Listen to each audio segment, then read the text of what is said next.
Hi and welcome to this video. In this one, we're going to talk about Tailwind CSS animations.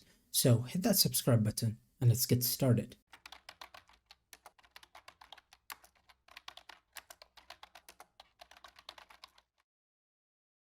Let's generate the simple HTML5 boilerplate and let's insert the Tailwind CDN. Let's add the title to our web page, and after that, I am going to apply some classes to the body just to center our item in the web page. The first class is going to be a background color, and then the height, I'm going to change it to 100 VH. Let's apply a flex container and center everything horizontally and vertically. For the content, I'm going to insert a figure element, and the figure element is going to have only a class of relative. Let's jump into the image. The image is going to have a class, and we are going to apply a height of 160 pixels, a width of 160. Rounded full is a utility class that allows us to create a perfect circle given the height and width are equal. And then I am going to maintain the aspect ratio using object cover, and then I just want to see the last or the bottom part of the image. To demonstrate how animations in Tailwind CSS work, I am going to create two identical spans, but we are only going to animate one of them. The span is going to have a height of 16 pixels, a width of 16 pixels, a background color. The position is going to be absolute. It's going to come down from the top by 16 pixels, and it's going to go from the right to the left by 16 pixels as well. This is going to be rounded full, or I want to end up with a circle. Let's save the changes. There is our span element, and I'm going to generate, or I'm basically going to copy paste the span element down below, and I'm going to save that. So there are two span elements on top of one another. Tailwind CSS has some common animation classes. For example, if I want to spin an element, I can do that.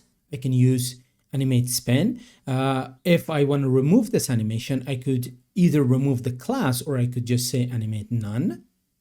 And the other animation could be pink. These are the animations that are provided by Tailwind CSS.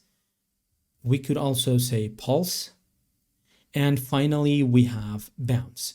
To be able to create custom animations, you need to provide some objects inside the Tailwind configuration file. Since I have inserted the Tailwind CSS, I will be providing those in the head part of our HTML. So let's go ahead and let's apply those.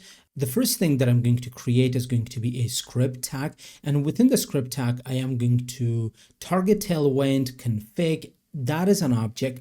So whenever you want to customize Tailwind, you need to keep in mind that the customizations, even though they are CSS properties, they are going to be applied as JavaScript objects. Within here, we are going to target the theme object, and within the theme, let's go ahead and let's extend some styles. And what styles do I want to extend? I want to extend animation, and here within the animation object, I am going to create my animation. This is going to look like a JavaScript object, but it is actually a CSS property.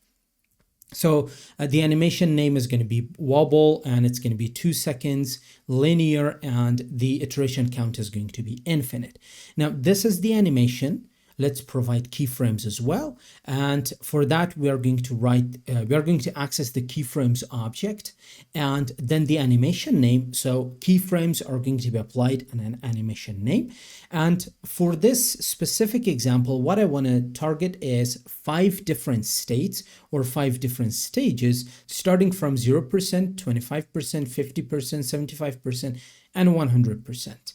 So at 0%, what I want to do is I want to rotate 0 degrees. At 25%, I'm going to increase it to 5 degrees, and then again to 0. So I want to end up with some sort of a wobble effect. At 75, let's go -5 degrees. And at 100%, I'm going to go 0 degrees again. I would like to add an animate ping class to the first span element, and I'm going to save our changes. We don't see any change because I haven't actually used that animate wobble, and I want to apply it on the image.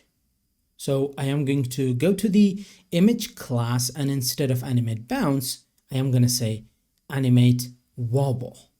And let's save the changes. So now the image is wobbling 5 degrees left to right, and the circles or the span elements, they are pinging. You can see that one of the elements, it pings, and the other span is actually beneath that. So we end up with this like cool effect as though this cat is online.